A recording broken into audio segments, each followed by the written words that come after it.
जय श्री कृष्णा।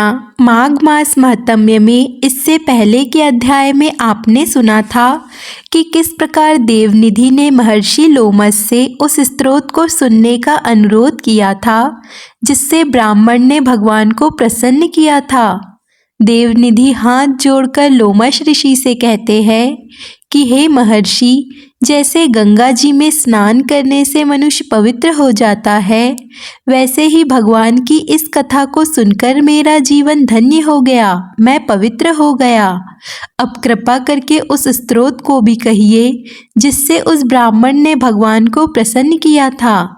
तब लोमश ऋषि कहते हैं कि उस स्तोत्र को पहले गरुड़ जी ने पढ़ा और जिनसे मैंने सुना है।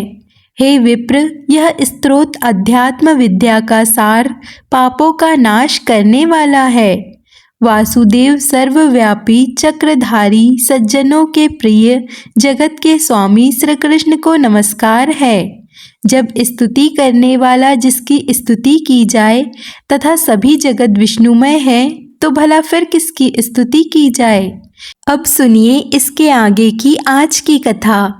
लोमश ऋषि कहते हैं कि जिस भगवान के श्वास वेद है, फिर कौन सी स्तुति उनकी प्रसन्नता के लिए की जा सकती है। जिसको वेद नहीं जान सकते, ना वाणी ना मन जान सकता है, उसकी स्तुति में अज्ञानी कर ही क्या सकता है। सारा चर अचर संसार जिसकी माया के चक्र की भांति घूम रहा है, इसी से हे प्रभु आप चक्रधारी कहलाते हो। ब्रह्मा विष्णु आप ही हो। सारे संसार को उत्पन्न करने वाले ब्रह्मा जी को भी आप उत्पन्न करने वाले हो। जब जीव शरीर को धारण करता है तब उसमें ज्ञान उत्पन्न होता है। तुम सब सुखों के दाता हो, इसमें कोई संदेह नहीं। आपसे संपूर्ण सुखों को देने वाली बुद्धि उत्पन्न होती है। आप ही पांच कामेंद्रिय, पंच महाभूत तथा मन के विविध भाव हो। श्री ब्रह्मा जी विष्णु रुद्र की कल्पना से आप संसार की कल्पना इसी प्रकार से करते हो जैसे पिता पुत्र की। कवियों में जो रूप शोभा देता है, उन निर्गुण विष्णु भगवान को मैं नमस्कार करता हूँ। जिनमें ज्ञान रखने से श्रुतियों में कहे हुए कर्मों को लोग करते हैं, उस परम ब्रह्मा को मैं नमस्कार करता हूँ। मैं उस सतरूपी हरि को, जिसको योगी लोग सब प्राणियों में आत्म रूप में देखते हैं, उपासना करते हैं, जिसको अद्वितीय कहते हुए गाते हैं और यज्ञ करते हैं, उस माधव भगवान को मैं नमस्कार करता हूँ। मनुष्य को माया और मोह में पैदा हुए विचित्र अभाव, अहंकार तथा ममता को जानकर खो देते हैं, उन भगवान को मैं नमस्कार करता हूँ। इस संसार में मनुष्यों के मोह रूपी वायु से सदा भवक वाली ज्वाला उनके चरण कमल की छाया पहुँचने से नहीं जलती। जिनके स्मरण मात्र से ही मोह, अज्ञान, रोग, दुख दूर हो जाते हैं, उन अनंत रूप को मैं नमस्कार करता हूँ। जिसमें मिल जाने पर और किसी दूसरे की इच्छा नहीं रहती, जिनको जानकर अद्वितीयवादी आत्मा को देखते हैं। यदि विष्णु शब्द का अर्थ और उसके विषय का ज्ञान एक ही होता, तो इस सत्य से हे माधव इस संसार की माया में फंसकर तुम्हारे ही ध्यान में रत रहता। यदि वेदांश दर्शन में भगवान सारे संसार में व्याप्त है, तो इसी सत्य से भगवान में भारी निर्विघ्न भक्ति हो। जो बीज नहीं है तो भी बिना बीज के स्वयं विद्यमान है, सो वह विष्णु भगवान रूपी रंग से हमारे बीज के टुकड़े टुकड़े को, जो सृष्टि स्थिति और लय के लिए ब्रह्मा विष्णु और महेश तीन रूप धारण करते हैं और कार्य में सतरज और तम इन तीनों गुणों में विद्यमान है, वह भगवान यदि मुझ पर प्रसन्न हो, जो प्राणियों के हृदय रूपी मंदिर में निर्मल देव वास करते हैं, वह भगवान मुझ पर प्रसन्न हो। जो अविद्या पूर्व संसार का त्याग करता है, जगत में आप हो, आपका बनाया हुआ विश्व आनंद करता है, आपके त्याग करने पर अपवित्र हो जाता है और उसका साथ रहने पर तुम भी उसके साथ बने रहते हो।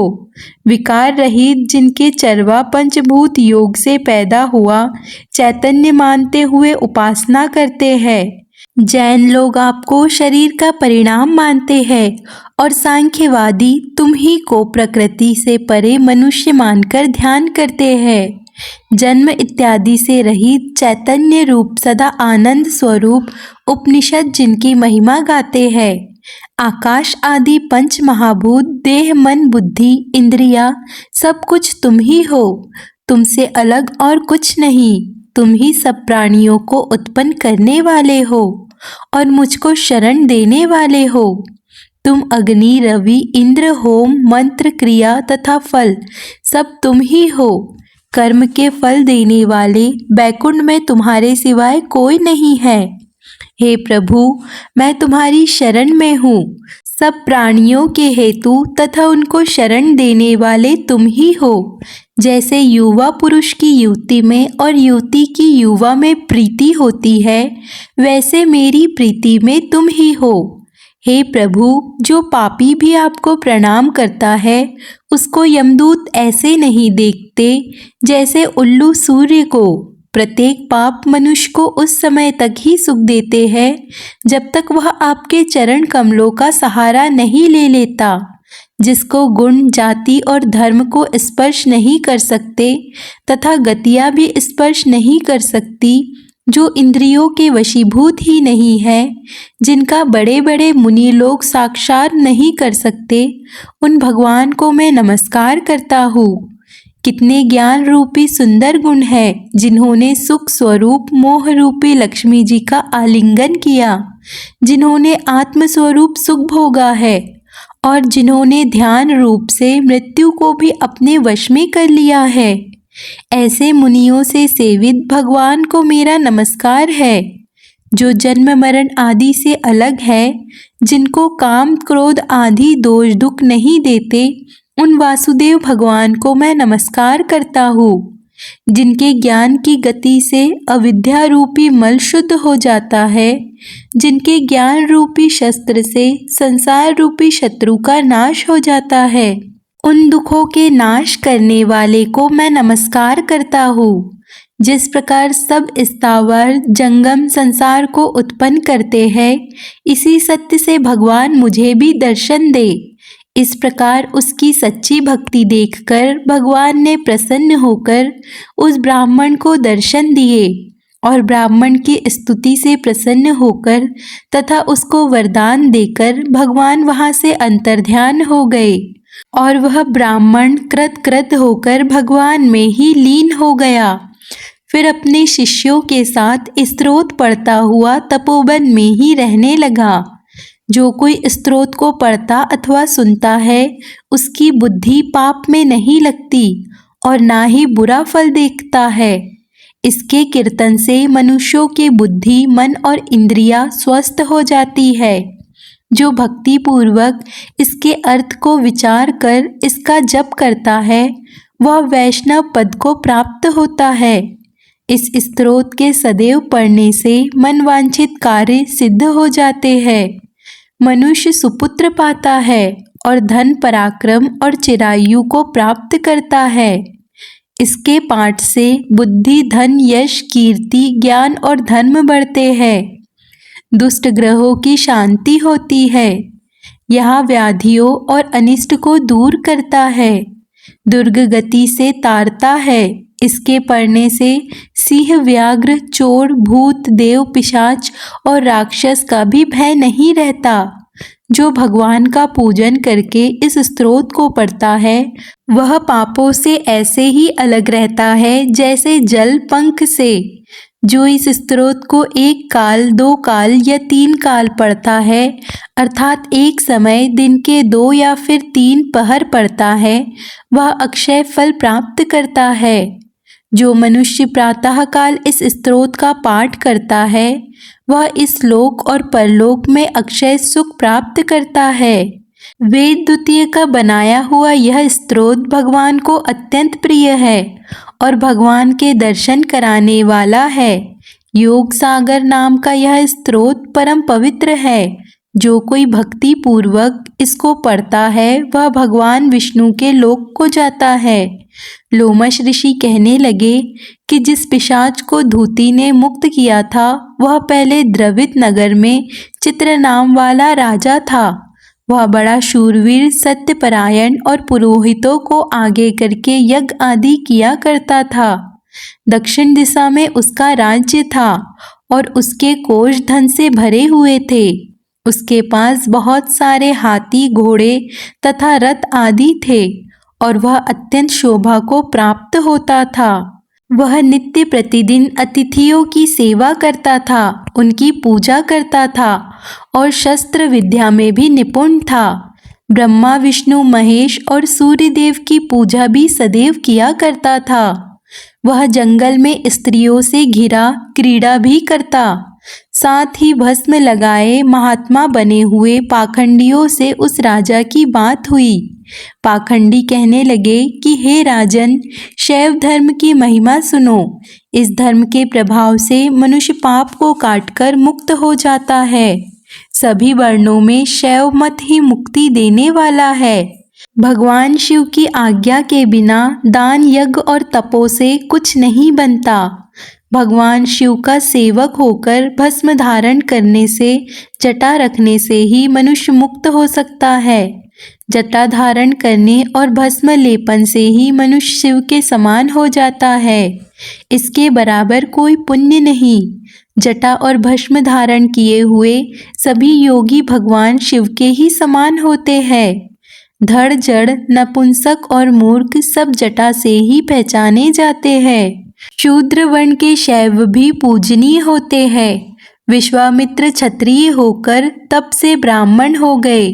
वाल्मीकि चोर होकर उत्तम ब्राह्मण हो गए। इसीलिए शिव पूजन में किसी भी बात का विचार नहीं है। तप से ही ब्रह्म तत्व प्राप्त होता है, जन्म से नहीं। इस कारण शैव का दर्शन भी उत्तम होता है और भगवान शिव के सिवाय किसी दूसरे का पूजन नहीं करना चाहिए। शिव तपस्वियों को अर्थात भगवान शिव की पूजा करने वाले को श्री हरि का त्याग करना चाहिए। भगवान विष्णु की मूर्ति का पूजन नहीं करना चाहिए। भगवान विष्णु के दर्शन से शिव जी का द्रोह उत्पन्न होता है और शिव जी के द्रोह से रव आदि नरक मिलते हैं। इसी से भवसागर से पार होने के लिए विष्णु भगवान का नाम ही नहीं लेना चाहिए। शिव भक्त निशंक होकर जो भगवान शिव से प्रेम करता है वह कैलाश में वास करता है और इसमें कुछ भी संदेह नहीं। इस धर्म का पालन करने वाले का कभी नाश नहीं होता। इस पाखंडी के ऐसे वचन सुनकर राजा ने मोह में आकर उनका धर्म ग्रहण कर लिया और वैदिक धर्म को त्याग दिया। अब उस राजा ने श्रुति, स्मृतियों और ब्राह्मणों की निंदा करनी प्रारंभ कर दी। उसने अपने घर में अग्निहोत्र को बुझा दिया और धर्म के कार्य करने भी बंद कर दिए। श्री विष्णु की निंदा और वैष्णव से द्वेष करने लगा और कहने लगा, कहाँ है विष्णु, कहाँ देखा जाता है, कहाँ रहता है, किसने देखा है। और जो लोग नारायण का भजन कीर्तन किया करते थे अब वह उनको दुख देने लगा था। पाखंडी का मत ग्रहण कर राजा वेद, वैदिक धर्म, व्रत, दान और दानी को भी नहीं मानता था। अन्याय से दंड देता हुआ वह कामी राजा सदा स्त्रियों के समूह से घिरा रहने लगा और क्रोध करने लगा। वह राजा जो कभी सदाचारी और दान पुण्य करने वाला था अब वह दुराचारी हो गया। वह गुरु और पुरोहितों के वचनों को भी नहीं मानता था। पाखंडियों पर विश्वास करता हुआ उनको हाथी, घोड़े और स्वर्ण आदि का दान देने लगा। उनके सभी कार्यों को करने लगा। भस्म धारण करता और मस्तक पर जटा रखने लगा। साथ ही उसने नगर में ढिंडोरा भी पिटवा दिया कि श्री हरि का नाम लेने वाले को मृत्यु दंड दिया जाएगा। यह ढिंडोरा उसने जब पिटवा दिया तो उसके भय से ब्राह्मणों और वैष्णव ने उस देश को ही छोड़ दिया और दूसरे देशों में चले गए। सारे देशवासी केवल नदी के जल से ही जीने लगे थे। जीविका से दुखी होकर वृक्ष आदि नहीं लगाते थे, ना ही खेती बाड़ी करते थे। इस प्रकार प्रजा अन्न के भाव से सड़ा गला अन्न भी खाने लगी। आचार विचार अग्नि क्रिया सबको छोड़कर वह राजा अब काल रूप की तरह शासन करने लगा था। कुछ समय के पश्चात उस राजा की मृत्यु हो गई और वैदिक रीति से उसकी क्रिया भी नहीं की गई। राजा यमदूतों से अनेक प्रकार के दुख उठाता रहा। कहीं लोहे की कीलों पर चढ़ना पड़ा, कहीं जलते अंगारों पर उसे चलना पड़ा। जहाँ सूर्य अति तीव्र था और ना कोई छाया का वृक्ष था, कहीं लोहे के डंडे से उसे पीटा गया, कहीं बड़े बड़े दांतों वाले भेड़ियों कुत्तों से कटवाया गया। इस प्रकार दूसरे पापियों का हाहाकार सुनता हुआ वह पापी राजा यमलोक में पहुंचा। लोमश ऋषि बताते हैं कि जब उस राजा की मृत्यु हो गई, तब पहले तो वह तामिस नामी नरक में गया, फिर अंधतामिस नरक में, जहाँ पर वह अति दुखों को प्राप्त हुआ, फिर महारैरव, फिर कालसूत्री नामक महानरक में गया, फिर वह मूर्छित हो गया। जब उसे चेतना आई, तब चेतना आने पर तापन और संप्रदापन नाम के नरक में गया।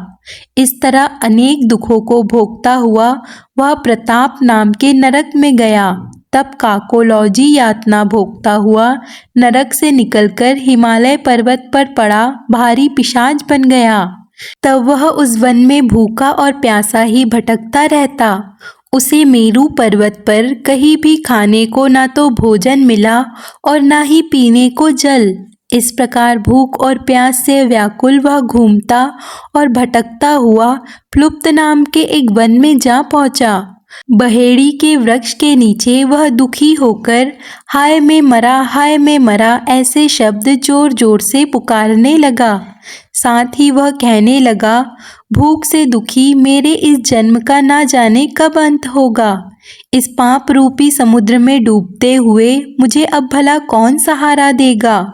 लोमश ऋषि कहने लगे, इस प्रकार वेद पाठ करते हुए देवदूती ने उसके दुख भरे वचनों को सुना और वहाँ पर एक पिशाच को देखा, जिसकी लाल डरावनी आंखें, दुर्बल शरीर, काले काले ऊपर खड़े बाल, विकराल चेहरा, काला शरीर, लंबी सी जीभ बाहर को निकली हुई, लंबे होठ, लंबी लंबी जांघें, लंबे पैर, सूखा चेहरा, आंखों में पड़े गड्ढे वाले पिशाच को देखकर देवदूती ने उससे पूछा कि तुम कौन हो और ऐसी करुणा से क्यों रो रहे हो? तुम्हारी यह दशा कैसे हुई और मैं तुम्हारा क्या उपकार कर सकता हूँ? मुझे बताओ। मेरे आश्रम में आ जाने से कोई भी प्राणी कभी दुखी नहीं रहता और वैष्णव लोग तो बड़े ही आनंद से रहते हैं। सो भद्रे, तुम अपने इस दुख का कारण जल्दी जल्दी बताओ, क्योंकि विद्वान मनोरथ पाने के लिए विलंब नहीं किया करते। ऐसे वचन सुनकर वह प्रेत अपना रोना बंद कर हाथ जोड़कर बड़े ही विनम्र भाव से कहने लगा, हे द्विज, किसी बड़े पुण्य से मुझे आपके दर्शन प्राप्त हुए हैं। बिना पुण्य के कहा जाता है कि साधु की संगति नहीं होती। और फिर उस पिशाच ने अपने पूर्व जन्म का वृत्तांत कह सुनाया कि भगवान श्रीहरि के द्वेष के कारण मेरी यह दशा हो गई है, जिस कारण हरि का नाम यदि अंत समय में मनुष्य के मुख से निकल जाए तो मनुष्य विष्णु पद को प्राप्त होता है और सबका पालन करता है। मैंने उसी से द्वेष किया। आज मैं जो भी कष्ट भुगत रहा हूँ, ये सब मेरे ही कर्मों का दोष है, जिसकी ब्राह्मण तप द्वारा प्रार्थना करते हैं। ब्रह्म आदि देवता का विधाता और सनातन है, जिसका आदि मध्य और अंत नहीं है, उन भगवान के साथ मैंने द्वेष किया। जो कुछ पुण्य किए मैंने अपने पहले जन्म में किए थे, वह सब विष्णु भगवान की द्वेष रूपी अग्नि में भस्म हो गए।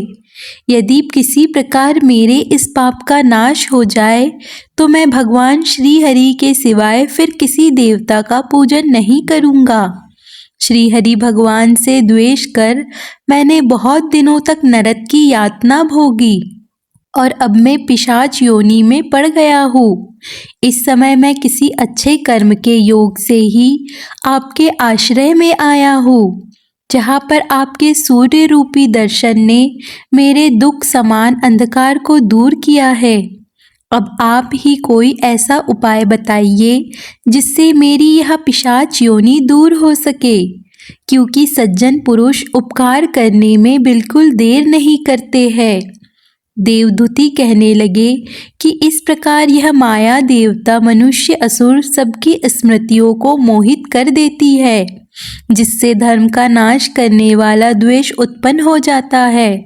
जगत के उत्पन्न करने, रक्षा करने और नाश करने वाले जो सब प्राणियों को आत्मा है, उनमें भी लोग द्वेष करते हैं। जिनके अर्पण करने से सभी कर्म सफल हो जाते हैं, उनकी भक्ति से मुख मोड़ने वाले कौन सी गति को प्राप्त नहीं होते। चारों वर्णों का वेदाक्त हरि का भजन करना ही सबसे उत्तम है, अन्यथा कुमार्ग में चलने वाले मनुष्य नरक भोगते हैं। इसी कारण वेद विरुद्ध कर्मों को त्याग देना चाहिए। अपनी बुद्धि से बचे हुए धर्मों के मार्ग पर चलने से मनुष्य परलोक के पद का भी नाश करते हैं। वह वेद देवता और ब्राह्मणों की निंदा करते हैं। झूठे मन का कल्पित शास्त्रों को मानने वाले नरक में जाते हैं। देवाधिदेव विष्णु से विमुख होने वाले नरक में जाते हैं। जैसे द्रवण देश का राजा नरक में गया, इस कारण कभी भी इसकी निंदा नहीं करनी चाहिए और वेद में ना कही गई क्रियाओं को भी कभी नहीं करना चाहिए। लोमश ऋषि कहने लगे, ऐसा कहने पर मुनि ने उस पिशाच को सुमार्ग बतलाया कि माघ मास में तुम प्रयाग में जाकर स्नान करो, उससे तुम्हारी वह पिशाच योनि समाप्त हो जाएगी। माघ मास में प्रयाग में स्नान करने से मनुष्य अपने पूर्व जन्म के सभी पापों से भी मुक्त हो जाता है और वहाँ पर स्नान करने से मोक्ष की प्राप्ति भी होती है। इससे बढ़कर और कोई प्रायश्चित नहीं है। संसार में यह मोक्ष और स्वर्ग का खुला हुआ द्वार है। गंगा और यमुना का संगम त्रिवेणी संसार में सबसे उत्तम तीर्थ है। पाप रूपी बंधन को काटने के लिए यह कुल्हाड़ी है। कहाँ तो विष्णु सूर्य तेज गंगा यमुना का संगम और कहाँ यह तुच्छ पाप रूपी आहुति जैसे घने अंधकार को दूर करने वाला शरद का चंद्रमा चमकता है। ठीक उसी तरह संगम में स्नान से मनुष्य पवित्र हो जाता है। मैं तुमसे गंगा यमुना के संगम का वर्णन नहीं कर सकता, जिसके जल की एक बूंद के स्पर्श से ही केरल देश का ब्राह्मण मुक्त हो गया था। ऋषि के ऐसे वचन सुनकर प्रेत के मन में शांति उत्पन्न हो गई, मानो वह सब दुखों से मुक्त हो गया हो। आज का अध्याय यहाँ पर समाप्त करते हैं। इसके आगे प्रेत ने ऋषि से जो कुछ भी पूछा उसका वर्णन आप अगले अध्याय में अवश्य सुनिए। अगर आपको आज की कथा पसंद आए तो वीडियो को लाइक, कमेंट, शेयर ज़रूर कीजिए।